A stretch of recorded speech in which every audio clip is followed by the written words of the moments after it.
All right, Kevin back with you for another episode of the $1 Million Relationships Podcast. And today I'm here with Ethan Giffin. Ethan, welcome. So awesome to have you on the show today. Thank you, Kevin. So excited to be here with you as well. I'm really excited Well, to get into the conversation today.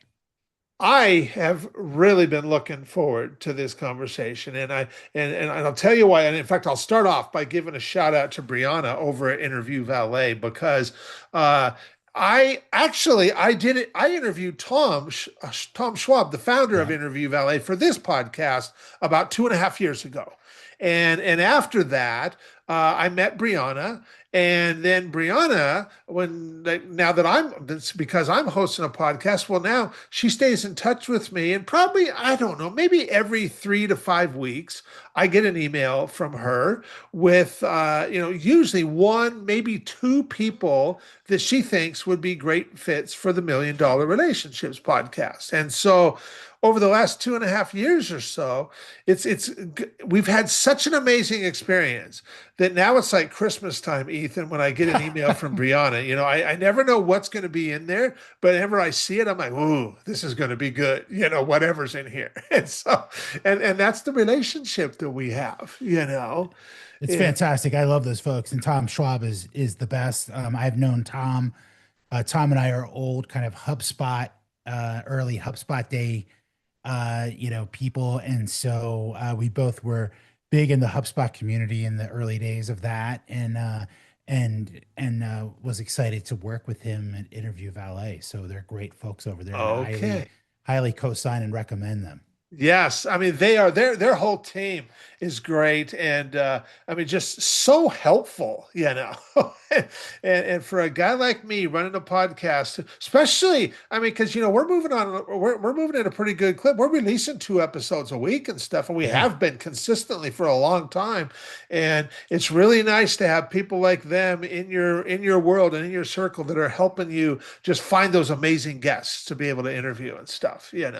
I feel like with a commercial like that, they just owe you some money for for Well, for but you talking know about it. what? So you and we got connected. We already had a conversation and Yeah. got to know each other. And I don't know what that conversation felt like for you, but for me, Ethan, it felt like I'd already known you for years just because of how we got connected. Yeah. And then after that, you were like, "Hey, I'm going to send you a copy of my book," which you did. And then I got your book. Yeah. And what I this book was a quick, easy read, but I'll tell you, man, for an outsider looking in, who didn't understand the intricacies of your business and what you do and stuff, man, that you talk about a really good primer right there. Yeah. That was just mind expanding for me, and I'm just like, wow, I didn't know all this stuff was going on. And so now, of course, because I've got a better understanding of what you do and who you serve and all that, I've been really looking forward to this interview because I'm like, dang, I Ethan just totally blew me away. Well, So, I appreciate that. I appreciate that so and appreciate the read. yeah, yeah. Well, I'll tell you what, we'll just like dig right in here, and I'll start with a nice simple question to get us rolling, and we'll dig deeper from there. But so, what do you do, and who do you serve, Ethan?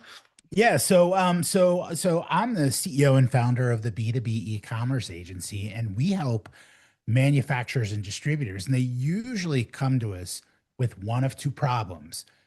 Either they're very interested in building a private buyer portal for their customers to purchase from them, and Okay. they don't know where to start, okay? Or they've built an existing portal and it's not performing the way they expected it to, and they're frustrated and confused by that. And Okay. so, our goal is to help mid-market organizations build private buyer portals or help them get deeper activation of those portals and get their customers to come in placing their first, second, third orders from them and moving away from what we see traditionally in manufacturing, things like spreadsheets, even post-it notes with orders, phone calls, text messages, and provide a digital ordering system and creating a true digital revenue channel within those organizations. Yeah.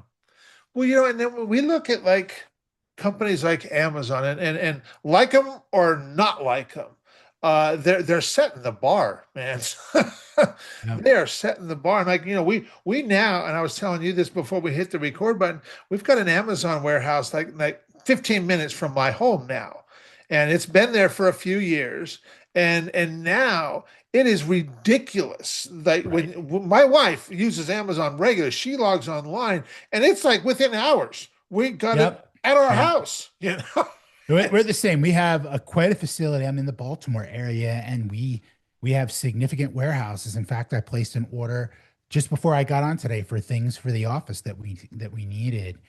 And quite honestly, it was a couple of dollars more, but they're going to have it here by tomorrow morning by the time I've got to head into the office. Yeah. So, it's just the convenience factor of it has been great. And I tell folks that I come in contact with to like that you can't be Amazon, right? They have more innovation in an hour than a mid-market than $100 million manufacturer might have in 10 years or Yeah. even ever, right? But we've got to start to think like them a little bit and really start to think about how their customers are changing and evolving because the average 23-year-old college graduate entering the workforce was just 5 years old when the iPhone came out, That's right? mind So they blowing to like realize. it's crazy, right? And so they've literally grown up like almost their whole lives with an iPhone. And what's going to happen when that 23-year-old becomes 28 or 29 and they're the director of purchasing Yeah. and the Yeah. 23-year-old entering the workforce was zero. They were born with an with their parents' iPhones. And so while we know that you can't be Amazon, we've got to start thinking like it because we know that 80% of B2B buyers would prefer to have a B2C, a D2C, a direct to consumer like buying experience. And so make it easy for your customers to have shopping lists come in, see their credit terms, and to buy your product from you and streamline that process and remove the friction. Yeah. Yeah. Yeah. So I want to dig deeper into this because I can tell, you definitely have a passion for this. What inspires you most, Ethan, about the work you do and the impact you get to make? Yeah. That's a great question. I fell in love. I was always into marketing. I started out as a DJ back in the way back in the 80s and 90s. We can talk about that later, but I had to learn some desktop publishing to create flyers and things to promote myself. I eventually learned how to build websites, and then eventually I fell in love with e-commerce because I love the ability that I could go buy an ad on Yahoo or Google, right? And I'm going to take myself back. They had ads from that were a penny a piece. Drive that I click remember into Google Ads back in 04, 05. Yep, drive that click into an e-commerce website and track every aspect of that and see the transaction fire off. Yeah. And so that just created this full circle moment for me where I love every aspect. I love the technology, I love the psychology of all of it, right? I love direct response marketing.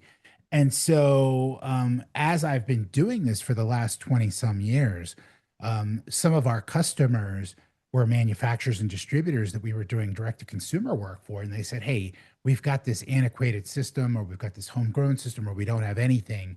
Can you help us? Like, we need to build something for our customers to use, for our wholesale customers to use. And I just fell in love with those projects because they're a little bit CRM. They're a little bit like they're just it's a little bit tech, it's psychology, it's sales, it's CRM, it's all these things. And I found that we were just our agency was just really well set up to be able to do those types of projects. And so we over the last 18 months have pretty significantly pivoted into that and has been wonderful for us. Okay. So how did you end up even in this kind of work? When I was a kid, I wanted to grow up and be a fireman, and I never did become a fireman. And but yet at the same time, who would have ever imagined that I'd be doing what I get to do today? And I would imagine in a lot of ways you feel the same way. But what's your backstory, Ethan? How did you even get into doing this kind of stuff? Oh, it's crazy. I kind of got into it by accident. When I was in the fifth grade or fourth grade, my father brought home an Apple computer.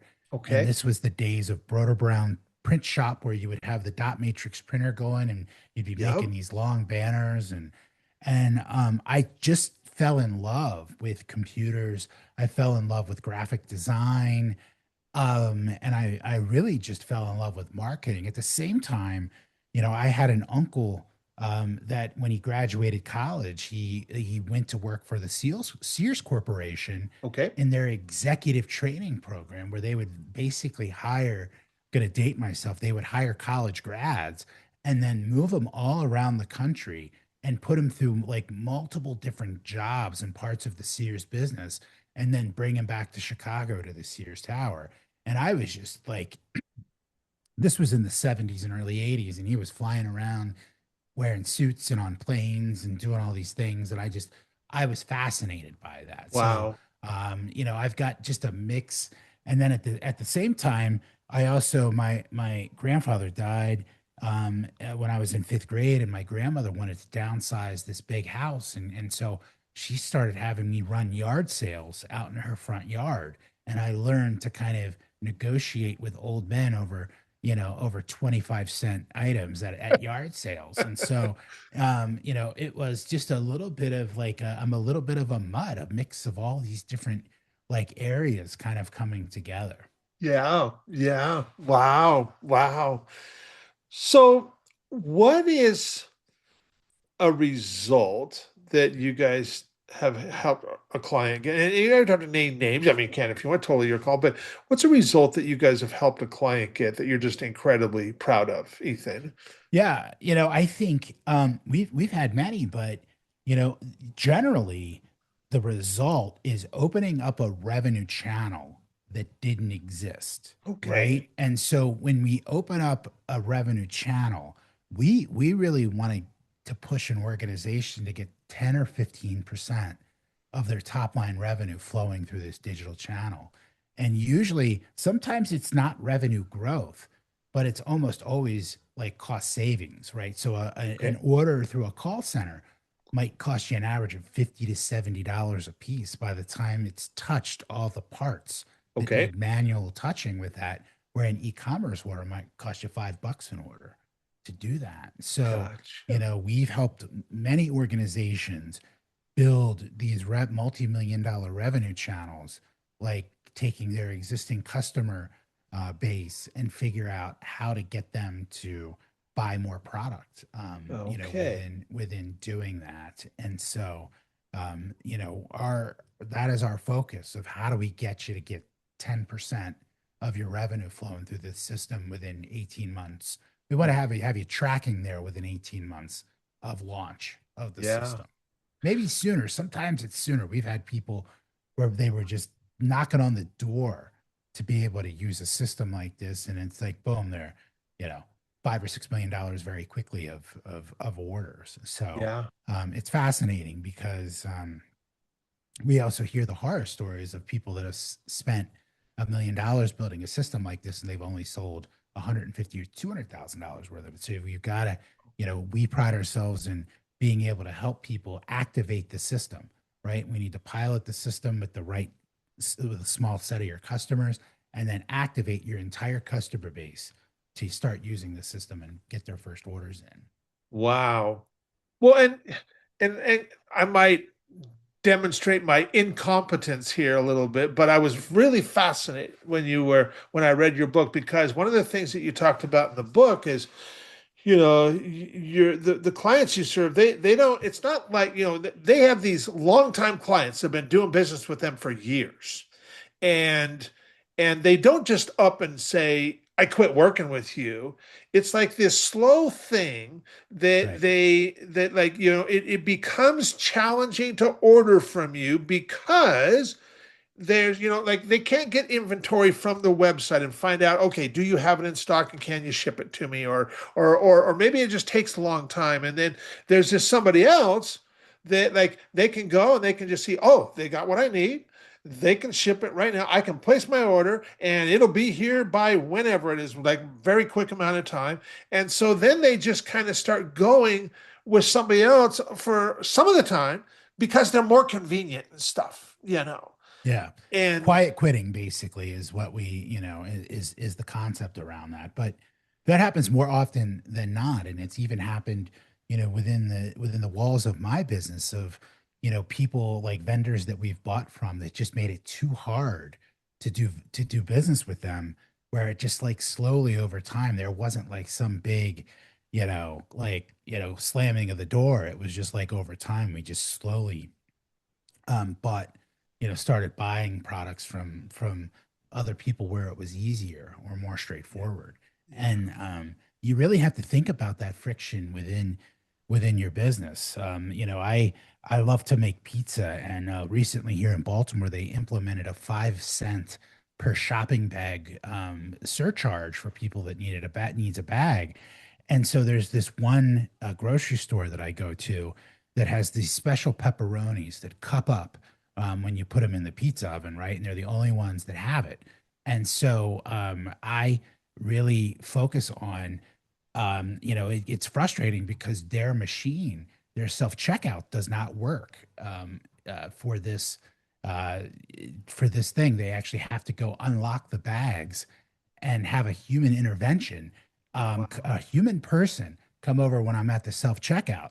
They come over, they've got to scan their card, they've got to hit a bunch of things in, they've got to go over into a locked cabinet, almost like it's gold, and give me this 5 cent bag where every other grocery store has, a button that says, how many bags did you use today? Yes. 0 to 5, Yes. right? And so this grocery store took what was an enjoyable thing for me. I'm gonna make pizza in my pizza oven, and I'm gonna have people over, and I'm gonna go get 3 or 4 things. And it took what would be a very joyous like purchase and turned it into a pain in the ass. Yeah. Pardon my French, but that friction, like now I hate going in there, right? Yeah. Because it's like I'm treated like this bag issue is just, and if the self checkout's full, then you're stuck. So, you know, every business has friction in it that your customers may not be enough to leave over, right? But like over time, that can grow and build. And first it's one thing, and then another, and then another. You've got to make it easy for your customers to buy from you Yeah. these days. They Yeah. also want transparency. They want to see what warehouses these items are available in, when they're going to ship, if they're in stock. Like they just want to know more information, Yeah. about what they're buying these days. Yeah. Absolutely. Absolutely. Well, now that we've got some context set here and people understand, listeners have a little understanding of who you are and what you're all about, I want to switch gears just a little bit. I want to start talking about the relationship side of Yep. all of this. So, Ethan, have you ever been introduced to a person or persons who completely changed the course of your life or your business, so much so that much of what you have today would not be possible if not for this person or persons? And I'm just really excited to hear your story and your Yeah. experience around this topic of relationships. Well, I think relationships are extremely important, and I don't know what it's been, and I don't know if I give off good vibes or if I'm just curious and people enjoy my curiosity. But over my life, I'm going to be 52 here in a couple months.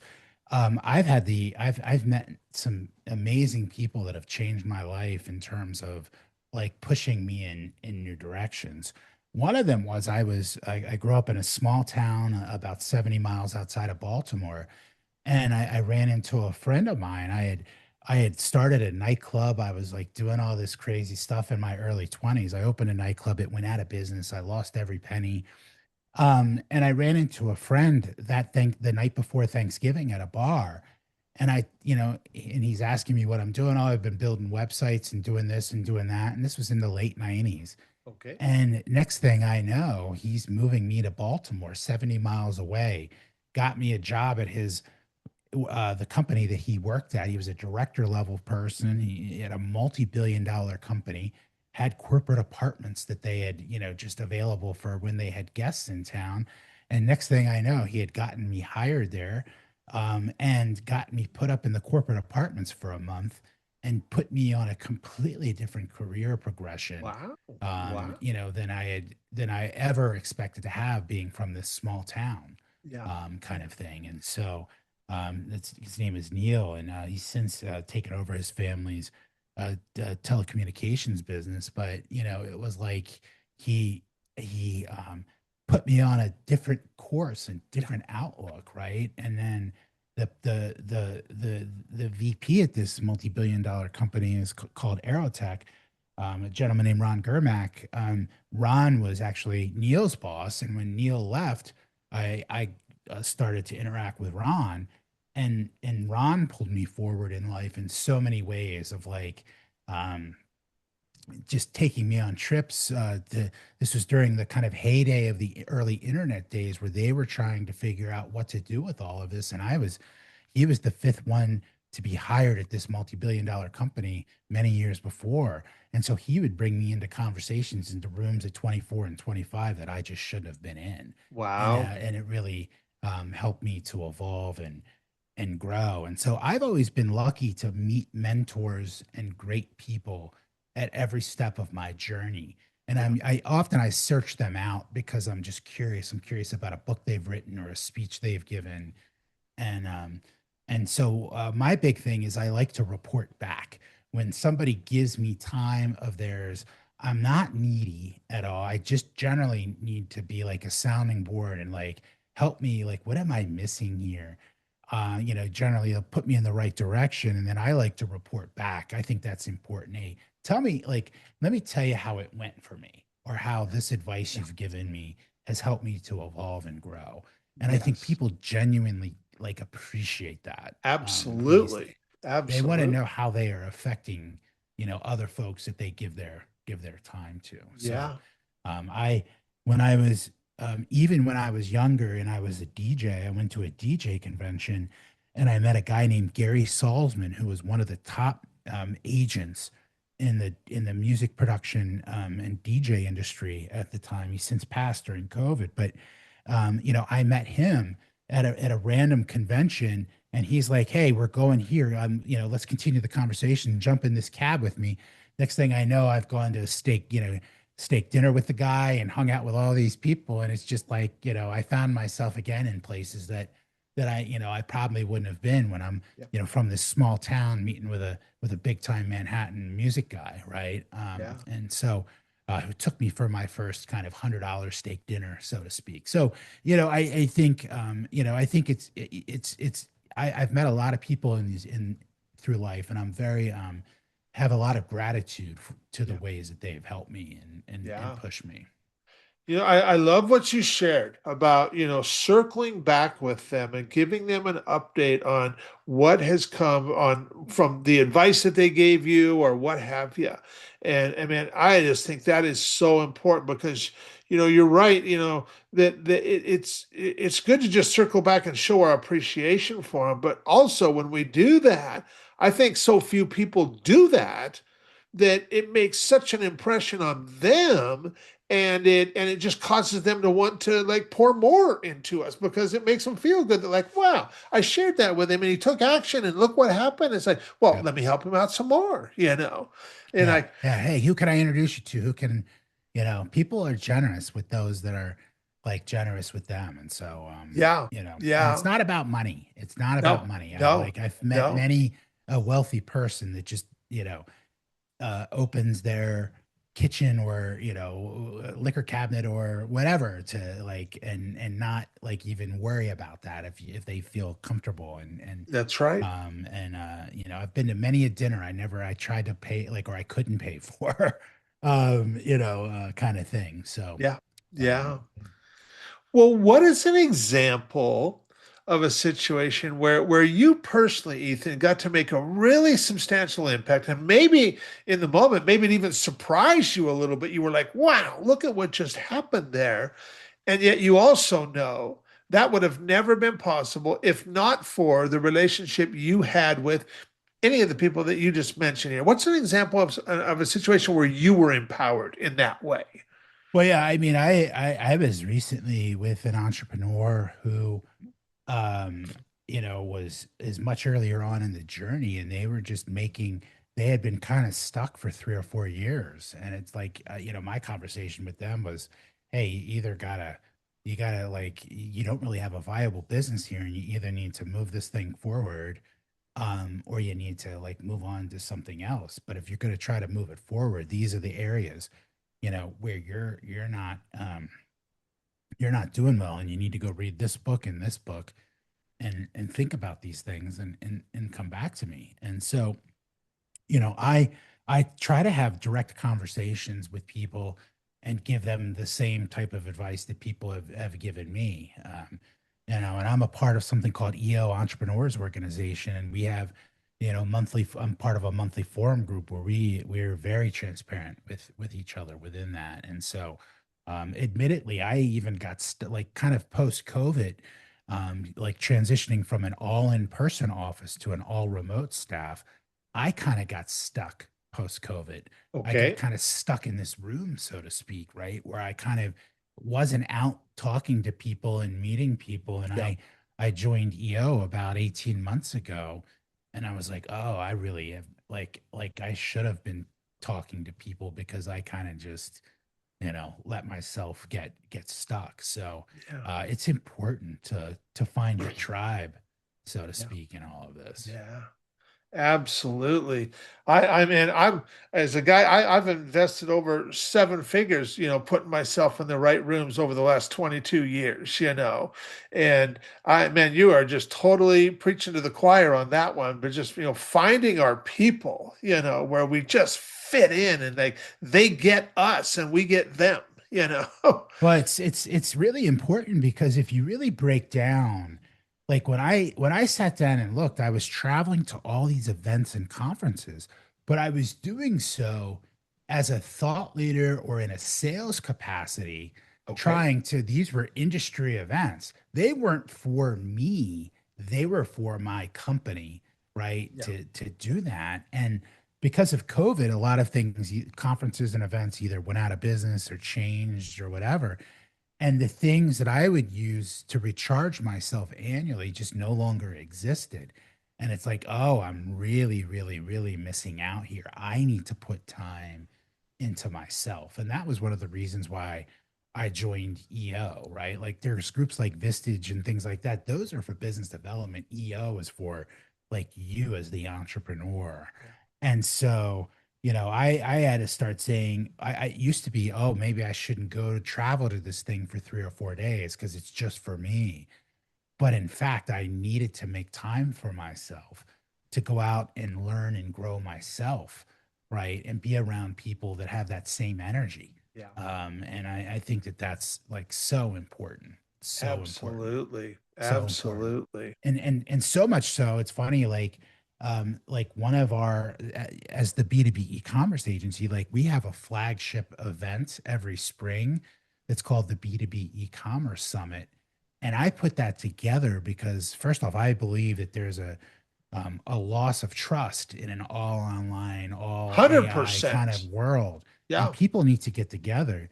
But it's also like I wanted to create an event for the people in my industry, that they could come and learn and meet great speakers at and really kind of understand. And so that's an invite only 30-person private summit that we do for heads of marketing and heads of IT at Okay. manufacturing and distribution organizations. And so it's a great event. And so but yeah, you've got to create spaces for learning and for trust. Yeah, absolutely. And it's interesting because, AI has played such, I mean, the AI is like this double-edged sword. There's a lot of great things that are coming from it. And there's also a lot of cons around it too and stuff, and it's led to a big uh just trust recession, if you will, and then a Yeah. lot of it is because of AI, and Yeah. and this whole thing of just, entrepreneurs just want to be able to make real, meaningful connection with the right kind of people and stuff, and that's just becoming more and more valuable all the time. Well, AI has been amazing for us. It's been amazing for me personally. I'm an entrepreneur with ADHD, right? Like I have trouble like organizing my thoughts. It's been fantastic for helping to organize my thoughts, create Yeah. clear communication for my staff. It helped me to be a sounding board for, like all the themes and topics of my book that I've kind of put together. And it's been wonderful from that regard. It's been wonderful from the agency standpoint of being able to analyze data and information at Mhm. much greater levels. It's helped us go out and enrich and create online catalogs for our customers that maybe just didn't have all the parts there for a public facing catalog for their site. But at the end of the day, you don't want to be writing your wedding vows using ChatGPT and Yeah. like, Yeah. without any type of personal Yeah. intervention or personal thought in that, right? So I think leveraging it the right way and making sure that there is a human part of this, Yeah. Yeah. and so one of the things that we kind of did is we niched down into manufacturing and distribution.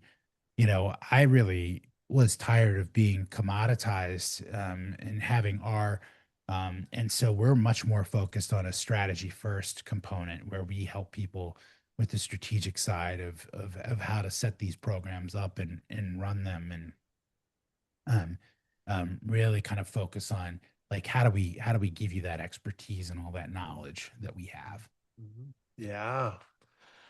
Well, for anyone who might be listening to this and thinking to themselves, man, Kevin, I really appreciate some of the stuff that Ethan has been sharing here. Man, I just really love who he is and how he shows up.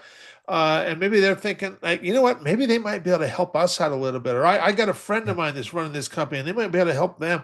Any websites, any resources we can share with folks? Yeah, yeah, yeah. So, my book is Closing the Digital Revenue Gap, Yep. right? It's 10 revenue blind spots that are costing you more than you think. And if anything that I've said has resonated with you today and your listeners today, I'm happy to offer them a free copy of my book. They can go to B2B ecommerceagency.com, Okay. B, the number two B, um, and they can find out more information about the book, request a free copy. You can, inquire about our summit. You can also find me. I'm very active on LinkedIn under Ethan Giffin. Okay. No R in the last name. Very good. And I'll make it nice and easy. So you're listening to this podcast. All you got to do is just scroll right down below there Oh yeah. and we'll have links for you. Nice and easy. Ethan, is there any last thing that you feel led to share before we call it a wrap? No, I've really just appreciated, the conversation today, and it is all about relationships, right? Yeah. And so, Yeah. I love everything that you're talking about here on the podcast. I appreciated being a part of it. You bet. Well, Ethan, it has been my pleasure. And thank you. Thank you for your time and just taking the time to have this conversation and share today. I really appreciate it. I really appreciate you. And I'm excited to get this out there and share it with folks. So thanks you. So. Thanks. Thank you.